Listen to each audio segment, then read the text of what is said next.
Oh, hi there. I'm gonna do something a little bit differently for the YouTube video this time around.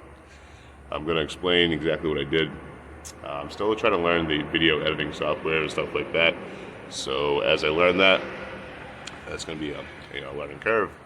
And I don't know how to do certain things with it yet. I'm trying. I'm learning every video. I learn a little bit more and more.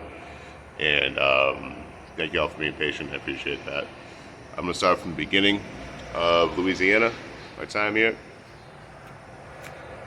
Everyone was nice. I didn't have any problems.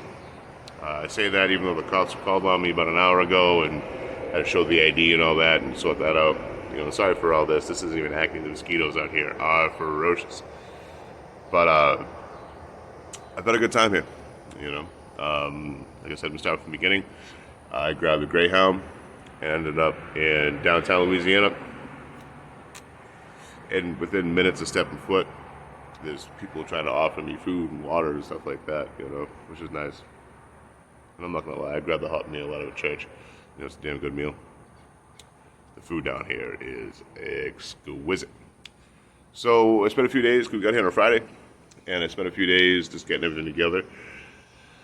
Constantly looking for work. I put out maybe 300 job applications, which is biting me in the ass now that I'm leaving because I'm still getting calls every day because there is a lot of work down here in New Orleans, Louisiana in general, but specifically New Orleans is a lot of work. And on Monday, I got a phone call to go wash some dishes. I said, yeah, little tiny coffee shop, Lakeview Brew in New Orleans, northwest New Orleans, and they took a kid in. I was pretty stinky that day. I was just walking out looking for work all that day, like that morning, and they took me in, had me washing dishes, which is also called pearl diving, I've been told, which is awesome. And I did that for a week, 5 days.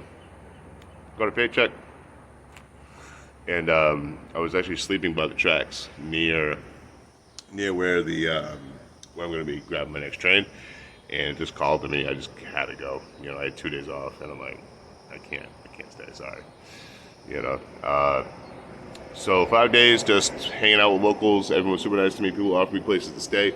People offered me showers and stuff like that. I never took up anyone on that because it ain't really my style. But really good people out here. Really welcoming, really friendly, not in a rush, so they're willing to talk to you and stuff like that and hear your story. Really have no complaints. Grabbing the train. So I want to put out the train videos and a couple of videos that I made while here. I'm going to put those out right after I'm done talking. So those are at the end. I caught a train so easy out of here. It wasn't hard at all. It was a particular spot.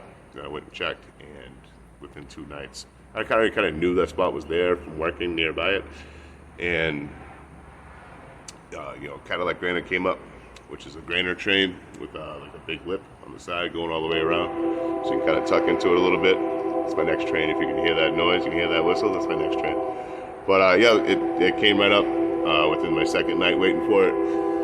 Because I try to catch a night, and got on, and it kept going and going and going. Took me right past Baton Rouge. I was trying to hopefully get off there. I fell asleep, unfortunately, because I'm lazy, and it dumped me out past that, and this is where I'm at now. So I get dumped out here. You'll see a video of me on the back of a pickup truck, like later on in the videos. All the train videos are at night of the train moving, and then me, getting out of the yard, and then me getting a ride to where I'm at now, out of the pickup truck, which is always a good time. It's so much fun. I know it's dangerous and all that, but so is everything else I do anyway. But I got the pickup ride here, the pickup truck ride here. I get the guy Bud Light, gave me a ride, just like a fair trade. I probably made out in that deal. And the train ride was beautiful. I got a lot of video of that. I'll put at the end of this. And I really have no complaints right now. I'm starting to get a hang of this. I'm starting to understand this a little bit better, Also, there's people like Josh Durden. I want to give him a big old shout out to Josh. He hit me up on Facebook. We've been talking. He kind of let me know the ins and outs, and when I kind of fall short and don't know what to do, he tells me like, yo, try this out, try that out. I still fuck it up because I'm new, but he's a good dude, man. He's looking out for me out here, which everyone is. You know, it's really easy on social media to see like the worst of people, which is why I'm glad I came out, because I'm seeing the best of people, you know. And yeah, I really don't have any complaints. I really think that people are good, you know. I think people want to do good, want to help their neighbor as much as possible. And I'm seeing that firsthand, which is great. You know, I'm gonna stop rambling so much. I also want to say thank you to everyone who's donated. The only reason I can keep doing this, like, you know, washing dishes for $10 an hour isn't enough to fund this. It costs money. You know, food, especially like you go to a gas station sometimes, like they know they're the only gas station in town. Those prices go up and up and up, you know.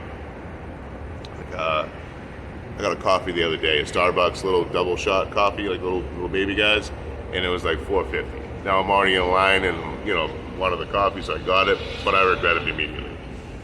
And, you know, other stuff, like gear is breaking, I need to replace it and stuff like that. So the donations come through in a long way. I'm gonna have all the names right after this little segment right here of all the names of everyone who donated.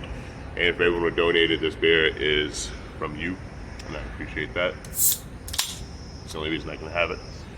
Otherwise, I'd be out here sober and even more, you know, not even more miserable. I'm not miserable, but I'd be miserable if I didn't have a couple of drinks every once in a while. So cheers to you beautiful bastards who can help me out. You know, if you guys continue liking the stuff, I'll continue doing it. You know, I got the TikTok going. I have the YouTube, as you can clearly see, because that's what you're on right now. On my Facebook, I put out stories. My Instagram, I put out stories and stuff like that too. And I'm just gonna try to do all the platforms in any way you like to see it. Also, my blog. You know, the blog is my the written form of this. Sometimes I'll put a video up there. Like you'll see the me talking about being bummed out. I had a bad day. You'll see that on there and stuff like that. You know, but any kind of format in which you want to see me doing this, I'm gonna try to give to you. You know, because if you guys want to watch this stuff, if this is entertaining to you, some guy going around with a backpack doing random shit, I'll make it a point to do more. You know, that's why I keep doing all these different platforms and stuff like that. I want to include you guys in these travels as much as possible, and especially now that like I have a good rhythm. I know what I'm doing. I'm not staying in the same place for 2 weeks or 3 weeks trying to figure out how to get out and get out like that now. You know, this is where I land. That's the issue. You know, again, if you want to come out and you want to come see this country, this amazing country of ours, do it. Don't let anything hold you back. There's always going to be bills. There's always going to be, you know, lack of funds. There's always going to be something stopping you. You'll find a way. You know, those fears are really, really holding you back if you wanted to do this. I know not everybody does, but if you wanted to, you could. You know, I mean, obviously people can't because of physical issues and stuff like that, or, you know, you can't. But if you have the idea that you want to, if the only thing holding you back is fear, just go for it, you know. Freight trains, do not do that. Please don't. They're so dangerous, you know, and I see people, you know, getting hurt left and right. You got to be really careful. You got to know what you're doing. You got to have people, like, you know, helping you out. I know some people disagree with that statement, but come out here, hitchhike, take Greyhounds, take Amtraks, you know, rubber tramp, boondock, grab yourself a car and just live out of it for a minute, you know. Do what I'm doing with the work, where, like, I go from each city and I work for a couple days to a week and then move on to the next. You can do that with a car, very easy, you know. While still you can choose when they camp with that too. You gotta worry about gas and stuff like that. It's kind of a pain in the ass that way. But you don't have to worry about situations like me where I'm stuck in a random farm town and I can't get out besides my own 2 feet, you know. So like I've walked 13 miles in one day with my full gear, and I have some hiking gear, but it's not ultra light, it's heavy, you know. But again, so I always ramble and I apologize for that. But again, I just want anyone that's letting fear stop them from doing this, come out and do it. You know, come out and travel. See this country. While you can. Because we all have the same ending in this story, you know? Well, this is going to be enough of me rambling. I'm sure I forgot a whole bunch of shit I wanted to say. I'm going to have a video coming out of what gear I carry, which is a little bit heavier than my counterparts, I've noticed. You know, but I'm going to put a video out for my gear coming out soon. And then a bunch more train videos, because like I said, I'm getting a good rhythm, getting a good cadence for this. You know, and I'm gonna keep moving, and whether I'm hitchhiking or whether I'm freight training, I just need that free ride, you know. And I appreciate y'all for watching. I really do. Thank you.